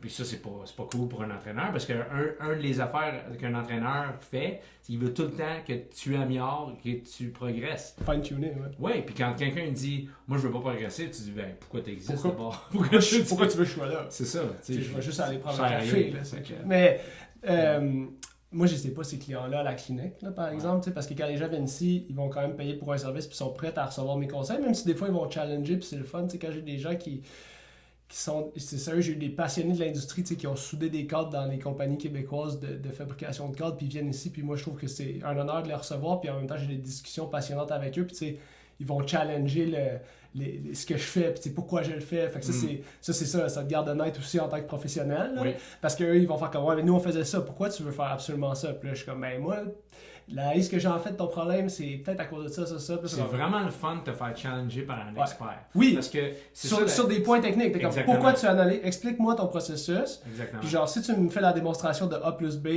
on y va. Ça, c'est malade. Non, ça, j'adore ça parce que quand tu as un expert dans un domaine qui te voit faire quelque chose, puis là, il dit « Hey, OK, ben moi, je suis un expert dans le même domaine que toi. Pourquoi tu fais ça comme ça? Ouais. Moi, je le fais pas de même. » C'est ça. Là, je fais « Oh, OK, là, on peut avoir une discussion cool, parce que on est comme pas au même niveau, mais c'est comme... Non, on a développé chacun en parallèle. Pourquoi moi, je suis allé dans une direction, toi, tu t'en vas dans une autre. Toi, ça marche et moi, ça marche. C'est drôle, ça. Ouais. C'est quand même intéressant. Ben, d'avoir des collègues qui sont comme ça, tu sais, moi, des fois, je suis comme, prenez un rendez-vous de suivi avec Christina. Elle va vous donner son... Genre, moi, j'ai l'impression que des fois, on se dit qu'on se passe les patients. Je suis comme, voilà donc le suivi, lui, j'ai comme besoin que tu me donnes ton avis parce que je sais pas là, son problème. Il me semble que moi, j'ai fait tout ce que j'avais à faire, puis il y a besoin. Fait que ça, c'est vraiment le fun. Travailler en équipe, tu sais, parce que Physio Vélo, au début, j'étais tout seul. Oui. Fait que là, d'être en équipe, c'est vraiment le fun. Le local, tu sais, c'est vraiment un bel endroit pour travailler. On a la machine à café, ça fait une grosse différence dans ma vie. C'est comme de rendre un service qui est professionnel, mais de manière très décontractée. Puis je pense pas que le décorum, moi j'ai toujours été un peu frileux par rapport au décorum puis je viendrai jamais travailler en chemise-cravate parce que, anyway, je vais mettre de la graisse partout. Fait que le mieux que je fais, c'est ça. Ouais. Un petit polo chic, avec toujours des pantalons noirs un peu stretch, parce que je vais finir par prendre des mesures puis être accroupi autour du vélo. Ouais. Ça, c'est... Mais sinon, pour les autres affaires, mettons dans... Mais un jour, on va arriver puis tu vas être comme en garagiste. Ouais, comme Mathieu Monfleur, je vais aller chercher des salopettes. Ouais. Mais... Des bains un peu graisseux. C'est ça. J'ai lave souvent pour ça. Des fois, ça finit, mais sinon, les objectifs, c'est continuer à créer du contenu éducatif. Moi, je veux mettre en place une plateforme de cours en ligne là, dans les 5 années à venir. Wow! Principalement parce que je pense que moi, j'ai une grosse clientèle française de France qui nous écrit pour de l'expertise par rapport au positionnement vélo, parce que là-bas, c'est un peu archaïque. Des fois, c'est un peu des gens autoproclamés qui vont faire du positionnement, alors qu'ils n'ont pas de formation comme Bike PT, par exemple. Puis le problème en France, c'est que souvent, ils sont unilingues français. Fait qu'ils peuvent pas aller vers Bike PT qui est unilingue anglais. Fait que moi, je suis comme un peu le seul bilingual de la patente. C'est le fun qu'ils te posent quand même des questions. Oui, mais tu sais... C'est parce qu'ils pourraient facilement dire, regarde, ça, c'est un Québécois, c'est sûr qu'il connaît pas mieux plus que nous, les Français, là. Ah, ouais, mais il reste que... Tu sais, je pense que justement, les gens qui m'écrivent, c'est souvent des kinésithérapeutes en France. Dans le fond, eux autres, ils ont un genre de mix entre la kinésiologie et la physio. Ouais. Ils n'ont pas les mêmes professions que nous. Fait que eux autres, c'est tout le temps ces personnes qui m'écrivent. C'est des gens, finalement, qui ont fait leur curriculum universitaire. Ah. Puis là, ils sont comme, oh, lui, il a fait un curriculum universitaire, puis il parle de vélo. Nous, on n'a pas ça. Wow. Salut, je pose mes questions. Ils sont passionnés. Ah, va voir le channel YouTube, c'est juste tu vas le voir dans la syntaxe, c'est vraiment juste Français de France qui est écrit. Là, 95% des commentaires. Ouais. Fait que, tu sais, en tout cas, on va l'annoncer, mais on va leur donner une formation en France. Là, c'est super. Ouais. Fait que ça, l'éducation, c'est nice. L'éducation, c'est toujours challenging, comme toi. Est-ce que... écoute, on va finir avec ça, mais est-ce que tu veux... t'as quelque chose d'autre que tu aimerais dire à l'auditoire, un petit cue, tu sais... 70.3 Tremblant, c'est maintenant. C'est maintenant. Non, mais non, je sais pas. Mais tu l'as dit tantôt, dans le fond, position héros le plus tôt possible. C'est la vraie position que tu vas utiliser en idéalement, le plus tôt possible. Je disais, il faut que tu passes des heures pour... C'est des choses que tu dois conseiller de toute façon. Non, pendant des années... Moi, je disais, regarde, pour l'instant, c'est pas grave. Ouais. Utilise ton vélo d'autoroute. Entraîne-toi avec ton vélo d'autoroute. Puis quand tu vas arriver, avant la saison... Je pense qu'il y a des clients de chez toi qui vont dire ça, effectivement. Non, moi, je suis comme, faut que tu passes quand même du temps dessus. Là, j'ai commencé à changer d'avis. Je fais, je pense que... Parce que pour moi-même, j'ai un nouveau vélo en triathlon. J'ai dit, hey, ça fait des années, je me suis pas mis dans cette position-là. Je vais le faire immédiatement. Ouais. Et j'ai remarqué que tous les autres alentours de moi ne font pas ça. Ouais. Puis je me dis, faudrait qu'il le fasse. Si je veux sortir mes watts. Aujourd'hui, après plusieurs années, j'ai changé d'avis. Ouais, c'est... Non, j'ai pas grand-chose d'autre. Peut-être juste si l'auditoire a des questions. Tu sais, nous, à la clinique, on fait la moitié de notre contenu vidéo sur des questions du public. Exact. Fait qu'on trouve ça cool d'avoir des questions. Comment ils peuvent te rejoindre? Facebook, ça va super bien, puis YouTube. Les deux choses que, dans le fond, avec ils cherchent Physio Vélo. Physio Vélo, on a le channel YouTube, ils peuvent s'abonner. On a plus que 100 vidéos, un peu comme tes 143 podcasts. Oui, je pense que oui. C'est ça, j'étais à jour, j'ai checké ça. 143, ça, c'est fou, ça, c'est fou. Sérieusement, ça m'impressionne vraiment. Par les médias sociaux, puis les courriels, là, honnêtement, on en reçoit minimum 10 courriels par jour de questions basiques. Les gens trouvent ça long quand on leur répond, mais... C'est ça, on a juste trop de courriels de questions. Fantastique. Puis des fois, tu sais, la majorité du temps, la réponse, c'est écoute, man, je peux pas te répondre. Genre, ils m'envoient une description de ce qu'ils font, une photo. Je suis comme, man, je sais pas pourquoi t'as ton problème de genou, pour vrai, faut que je t'évalue. Là. Mais il y a des fois, c'est juste, t'as-tu un truc pour ça, tu sais. Mais c'est drôle qu'on ferait jamais ça avec un médecin. Je veux dire, avec un médecin, les gens le font. Les gens le font sur Doctissimo. Non, il n'y a pas genre un commentaire parce que je sais pas. Ben, j'ai quelque chose, je vais voir le médecin, je n'enverrai pas une photo d'un hey, j'ai ça sur mon épaule. Peux-tu m'aider? Je sais pas. Ouais, mais c'est sûr que ben tu sais, je veux pas, nous on s'est quand même rendu disponible parce qu'on crée beaucoup de contenu, fait que c'est un peu tu sais, il y a plein de physios que tu vas pas leur envoyer un message. C'est vrai. Je dirais moi c'est un peu une décision. Non, c'est vrai que le plus que tu te rends disponible, le plus que tu as de questions. Ouais. Puis ça c'est une bonne chose. Pour moi, c'est une bonne chose, ça veut dire que les gens écoutent. Ouais. Parce que si je recevais aucune suggestion, j'avais aucune question, je dis comme je fais ça pour rien. Je fais vraiment tout ça pour rien. Ouais, c'est ça.